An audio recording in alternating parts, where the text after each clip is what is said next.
بسم الله الرحمن الرحيم الحمد لله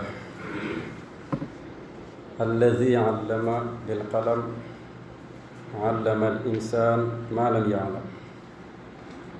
ثم الصلاة والسلام على سيدنا محمد صلى الله عليه وآله وسلم عباد الله إخوة الأفاضل إخوة الإيمان بالله فإن خطبتنا اليوم تدور حول ذكر بعض قواعد قرآنية في التعامل.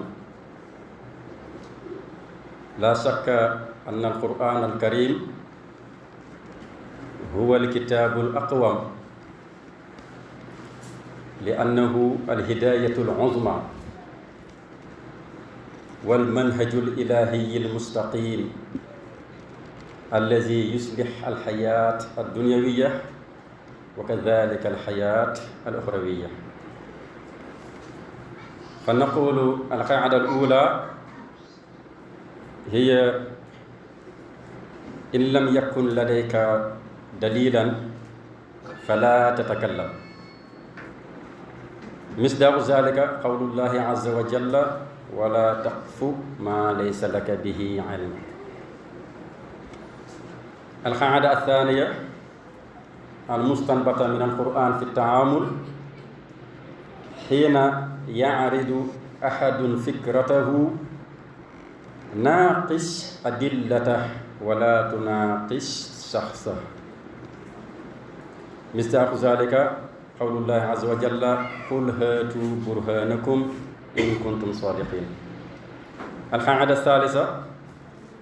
قف مع الحق ولو كان مخالفا لمصالحك. دليل ذلك قول الله تعالى كونوا قوامين بالقسط شهداء لله ولو على أنفسكم. القاعدة الرابعة إن وجدت كلاما يحتمل أكثر من معنى فاحمله على أحسنه. دليل ذلك قول الله تعالى اجتنبوا كثيرا من الظن. والقاعدة الخامسة تجاهل من لا فائدة من الحوار معهم. دليل ذلك قول الله تعالى وأعرض عن الجاهلين. والقاعدة الأخيرة لخطبتنا اليوم إن عرضت فكرتك فأعرضها بالتي هي أحسن. دليل ذلك قول الله تعالى عز وجل وقل لعبادي يقولوا التي هي أحسن. وصلى اللهم على سيدنا محمد وعلى آله وصحبه وسلم.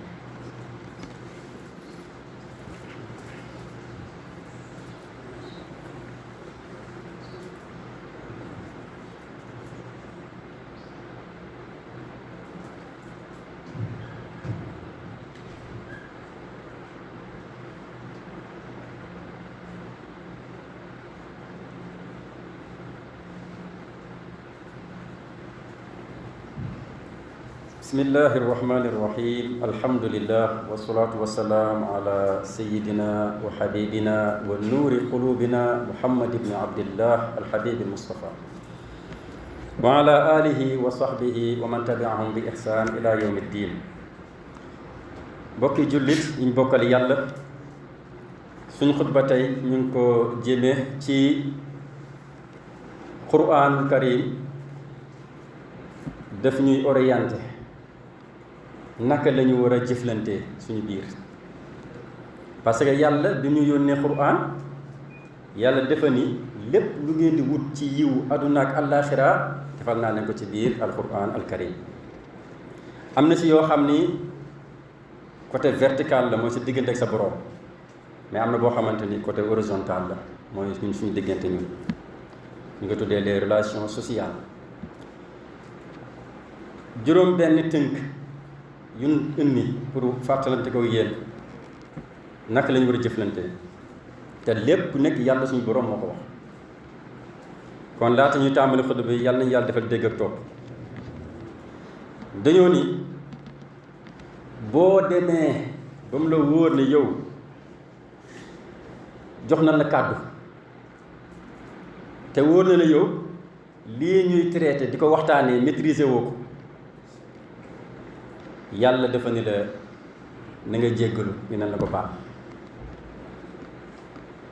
yàlla nee na wala taqfu maa laysa laka bihi ilm yàlla nee na lépp loo comprendre bul ci àddu bul ci prononcé wu kon yenn saa yi nit dem ci événement nit ñi bëgg laa forcer pour nga jël parole te yow comprendre bul jël parole xam nga nit ñi dañoo baax nag ñoom mun na la koo forcer mais yow xamal sa bopp lii ñuy waxtaanee comprendre duma ko wax dëgg yàlla baal leen ma ko lii la yàlla santaane suñuy jëflante ñun suñu biir ku siy dem bay nar a jël kàddu na la wóor ni wóor yàlla ni li ngay nar a wax nii xam nga ko walla xam nga ci nga xam nga wax li nga xam li nga xamoon nag bu jeexee itam dellool micro bi moom la benn mag wax su ma juumul am na ñu ni bàyyi laat la mu ni ñii yàq waxtaan ñii la kiy jël kàddu te li muy nar a àddu xamu ci dara kooku day yàq waxtaan day yàq réunion day yàq conférence fu mu dem day yàq walla ki nga xamante ni jox na ko kàddu mais li muy wax nii xam na ko comprendre na ko mais la mu xamoon jeex na mu bañ a noppi kooku itam day yàq ndax après saafara bu jur jàngoro lay mujjee doon kon yàlla nee na première orientation ci seen i jëflante ku siy jël kàddu na la wóor ne li ngay nar a wax maîtriser nga ko wax ci itam la nga xam jeex na dellool micro bi ñaareel tomb bi nga xamante ni yàlla mu ñu koy dénk ci Quran suñuy wàllu jëflante yàlla nee na booy débat d'idée moo tax ñuy wax ñu werante ndax werante boo gis ci weerante rek lay mujjee moom amul werante boo xoolee débat télévision yi da ngay gis ni ak réseaux sociaux yi yal nañ ci yàlla musal ci côté bu bon bi ndax gars yi débat maîtriser wuñ débat moo tax ngeen gis yenn saa ñuy offensé ba laal suñuy mag ñu baax ñi parce que ñoom dañuy werante te werante wax naa ne ko ci weerante lay mujjee kenn ku nekk bëgg a weer sa waay kon yàlla sant ñu woon ñuy werante déedéet yàlla mu santoon mooy nañ def débat d'idée mooy nañ teg lépp ci xam-xam léegi nag ci débat boobu nag yàlla dafa ci invité ñu koy def yàlla mu ñu ko sant nañuy débat teg xam-xam nag léegi yàlla nee na yow miy débat nag qul haatu burhanakum in kuntum sadiqin li ngay nar a débat thème bi jox nañ la ko gëstu ko bu mu wóoree yow les points essentiels yor nga ko les points principaux yor nga ko boo ñëwee nga wax ci débat bi ci point bi mais yenn saa nga seetaan ñaar ñuy débat kenn ki am dalil di joxe dalil yu wóor nga gis ki nga xamante ne amul dalil jékki-jékki naan ko waaw yaa sa mbaxane bu weng bi déet sëñ bi débat bi jiwul woon si mbaxane bu weng gis nga de kon ñàkk dalil waaye day génn moom débat bi commencé wax ci nit ki ci boppam kon moo tax ñu ni xiina yaarid ahadun fikratahu naaqis adillatahu waxal ci débat bi wala tunaaqis shaxsahu mais bul wax ci jëmmam moom jëmmam taxul ñuy ñëw fii di déglu wala ñuy seetaan ñetteel tomb bi yàlla dañu dénk ci Alxuraan nan la ñuy jëflantee yàlla nee na boo demee bay wax na nga wax rek dëgg waxal dëgg rek te yàlla tax bul ci jéem a sax xool lu neex ma sàmb wala lu neex ma demb ku bëgg a sonn deel wax lu neex nit ñi wallaahi doo noppalu ku bëgg a sonn rek deel xool lu neex nit ñi nga koy wax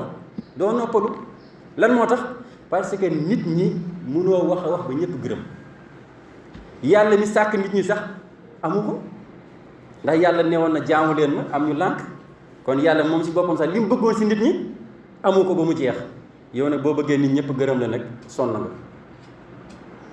kon yàlla nee na boo demee bay seede kunu qawwaamina bil qist shuhadaa lillah walaw ala anfusikum mbokk jullit yi gis nga yàlla li mu ñuy orienté yombul de yàlla nee na loo xamante ne boo ko waxee parce que yow seede nga si fekke nga ko xam nga nu mbir yi tëddee te bis boo waxee nu mbir yi tëddee yow si sa jëmm bopp sa tëdd kaso xej na si yombul de yàlla ni la waxal dëgg ci donte duna siy tëj yombul de walaw ala anfusikum la wax mais ñun ñu ëpp si ñun dinañ fexe wax ba génn ci mu wóor na wóor yàlla ni dangaa wax naka su dul noonu moo tax nga génn si waaye est-ce que tax na nga génn si parce que fexe ba mucc fii ci àdduna loolu du problème mais problème bi mooy ëllëg yawmal xiyaam procès yëpp lay yàlla di tegaat attewaat ko alaysa allahu bi ahkamil hakimin fa la problème bi dëgg foofu la problème bi di nekk parce que foofu doo fen te mun a wax lu dul dëgg nga dem ba taxaw ak si kanam sa borom di reconnaître nag ay wax yi nga xamante ni dafa safa woon ak dëgg moo tax nit ñi jaruñu ragal waxal lekk li yàlla bëgg te lu gën a bëri